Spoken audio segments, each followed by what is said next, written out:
দিল্লি নগরে এক হরেকৃষ্ণ মন্দির আছে, ইস্ট অফ কৈলাস, বড় মন্দির, মেন মন্দির।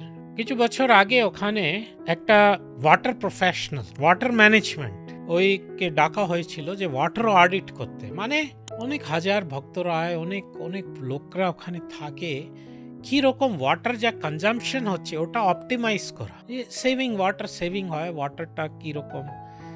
উনি বললেন যে আপনার সব নকশাগুলো আছে, সব ডিজাইনটা, বিল্ডিং এর সব দেখান, কোথায় কি কত লোক থাকে ওটা বলুন, আমি দেখছি। উনি একটা বড় ওয়াটার ম্যানেজমেন্ট কোম্পানির মালিক ছিলেন। এই যেহেতু মন্দিরের কাজ, উনি কেউ ইঞ্জিনিয়ারকে পাঠান, উনি নিজে এসলো, আমি নিজে করবো, এটা যাব। ওখানে গিয়েছে, সব দেখছে। আর তখন আমার স্বামীজি আসলো, ওখানকার যখন ছিলেন গোপাল কৃষ্ণ গোস্বামী মহারাজ। তো স্বামীজি এসে স্বামীজি বললেন, আপনি দেখুন ওয়াটারটা কিরকম আমরা সেভ করতে পারি, আর কিরকম ম্যানেজমেন্ট ভালো হোক, কিছু রিসাইক্লিং হতে পারে এইসব। উনি বললেন, স্বামীজি এই ওয়াটারটা খুব বড় প্রবলেম হবে ভবিষ্যতে। এই লাস্ট সেঞ্চুরি ওয়ারগুলো ছিল অয়েল জন্য, এই সেঞ্চুরি ওয়ার হবে ওয়াটারের জন্য। আমরাও দেখতে পাচ্ছি এখন ইন্ডাস ওয়াটার ট্রিটি ইন্ডিয়া অ্যাব্রোগেট করে দিয়েছে, এখন পাকিস্তানের জলের খুব অভাব হয়ে গেছে। তো এই কথাটা উনি বললেন যে ওয়াটার, স্বামীজি, খুব বড় প্রবলেম হবে। আর বললেন আমার সায়েন্টিস্টগুলো চেষ্টা করছে যে কিরকম এই ওয়াটারের প্রবলেমটা সলভ করা যায়। তো আমাদের স্বামীজি বললেন, এই ওয়াটার প্রবলেম সায়েন্টিস্ট সলভ করতে পারবে না। এই কিছু জিনিস ভগবান নিজে হাতে রেখেছে, এটা ওরা পারবে না। কেন পারবে না? স্বামীজি তখন গীতা কোট করেছেন, স্বামীজি 3:14 কি বলা হলো? अन्नाद भवन्ति भूतानि पर्जन्याद न संभव, यज्ञाद भवति पर्जन्यो यज्ञ कर्म समुद्भव। মানে সব জীব যে অন্ন হয়, ওইটা যা প্রোডাকশন হয়, ওটাই নির্ভর করে। আর প্রোডাকশন কিরকম হবে? আমাদের ফসল কেন হবে? বৃষ্টি হলে হবে। বৃষ্টি হচ্ছে কেন? যজ্ঞ থেকে। যখন যজ্ঞ হয় তখন বৃষ্টি হয়। তার মানে হচ্ছে যজ্ঞের মানেটা কি? যে ঠাকুরের, ভগবানের সেবায় আমরা কাজ করি, ওকে বলা হয় যজ্ঞ। আপনি বসে হরিনাম নিচ্ছেন, হরে কৃষ্ণ হরে, এটা হচ্ছে নাম যজ্ঞ, সংকীর্তন যজ্ঞ। আপনি ভগবানকে ভোগ দিচ্ছেন, এটা হচ্ছে যজ্ঞ। প্রণাম করছেন, এটা হচ্ছে যজ্ঞ। যজ্ঞ মানে শুধু ফায়ার স্যাক্রিফাইস না, যজ্ঞার্থাৎ কর্মণ, যে ভগবানের জন্য যা কাজ করলেন ওটা হচ্ছে যজ্ঞ।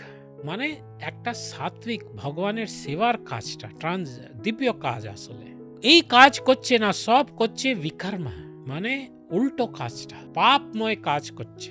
তাহলে কি হবে? এই কাজ সব করলে শাস্ত্রে বলা হয় দুটো জিনিস হবে, অনাবৃষ্টি, অতিবৃষ্টি। অনাবৃষ্টি মানে হচ্ছে যে বৃষ্টি হবে না, আর অতিবৃষ্টি মানে অত বৃষ্টি হবে আপনি হায় হায় করবেন। এই দেশে কি হলো এখন? আজকে ভারতে পুরোটা নর্থ ইন্ডিয়া কত ওয়াশ আউট হলো, কত কত লক্ষ কোটি টাকা চলে গেল, কত কত হাজার হাজার লোকটা কোথায় আছে কেউ জানে না। পুরো পাহাড়ের উপর ক্লাউড ব্রাস্ট, মানে কেন হচ্ছে এইসব? মানে পাপ করছেন। এই ভাগবতে 12th ক্যান্টো 3rd চ্যাপ্টার বলা হয়েছে যে কলিযুগে একটা সিমটম আছে, নিত্যম উদ্বিগ্ন মনসো দুর্ভিক্ষ করকর্ষিতা নিরণ্য ভূতলে রাজ, অনাবৃষ্টি ভয়াতুর, অনাবৃষ্টি, অতিবৃষ্টি সব বলা হয়েছে। কোনো জায়গা বৃষ্টি নেই, কোনো জায়গা কত বৃষ্টি। তা আমাদের এই যে যখন মহাভারতে আপনি দেখবেন যুধিষ্ঠির মহারাজের রাজ্যের যখন বর্ণন আছে আদি পর্বে, ওখানে বলা হয়েছে যে কি রকম ওই লোকের পজিশন ছিল, কন্ডিশন। বৃষ্টি না তো বেশি হতো না কম হতো, আর রাত্রিবেলা হতো, কাউ যখন ঘুমিয়ে যাবে বৃষ্টি হবে, সকালে সব ফ্রেশ।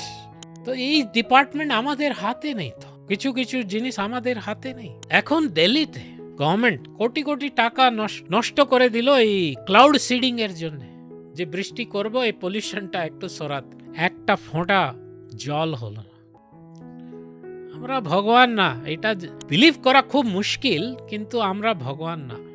এই যে পাপ হচ্ছে, এই যে সবচেয়ে বড় পাপ হচ্ছে এই জীব হত্যা, মানে লোককে, এই পশু পাখিদেরকে কেটে খাওয়া, এটা অনেক ভীষণ পাপ। কিন্তু এটাদের একটা এক্সপোর্ট ইন্ডাস্ট্রি গড়ে তোলা, এটা তো মহা মহা পাপ হয়।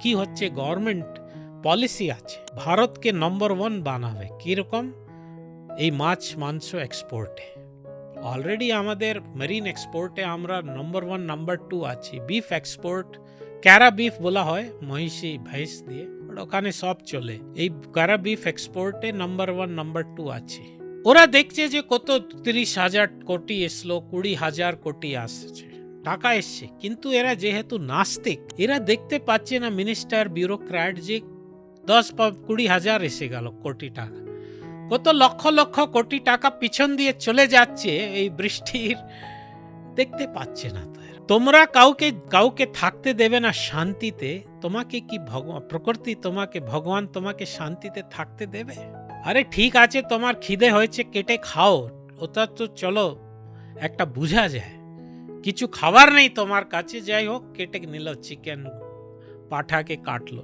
বুঝতে পারি যদি কিছু খেতে না হয় এটা কি ন্যাশনাল একটা ইন্ডাস্ট্রি করে দিল যেমন চোর ডাকাত আছে চোর ডাকাত একটা মানে গ্রুপ হয় চোরি ডাকাত লোক হয় কি এটা ন্যাশনাল পলিসি হবে যেমন টেররিজম এটা হচ্ছে এক্সপোর্ট পাকিস্তানের এক্সপোর্ট ইন্ডাস্ট্রি টেররিজম মানে অফিশিয়াল পলিসি এদের লাইফ ওটা পুরো কান্ট্রির একটা সেন্ট্রাল ইন্ডাস্ট্রি আছে এক্সপোর্ট টেররিজম আতঙ্কবাদ সো এই জন্যে যদি আমরা শান্তিতে জীবিত চাই water is life and water management করতে ভগবত যজ্ঞ করতে হবে ভগবত গীতা শিখতে হবে দেখুন কোথায় কত বৃষ্টি আর কোথায় অনাবৃষ্টি কিছু নেই এই সব শুনে ওই লোকটা খুব ইমপ্রেস হয়ে গেল ওয়াটার কোম্পানি লোক ওই বললেন স্বামীজি এই গীতা আমি পাবো কি বললেন হ্যাঁ দিন বললেন না না আমি নেব কিন্তু আমার 4,000 এমপ্লয়িজরা আছে সব পুরো ইন্ডিয়াতে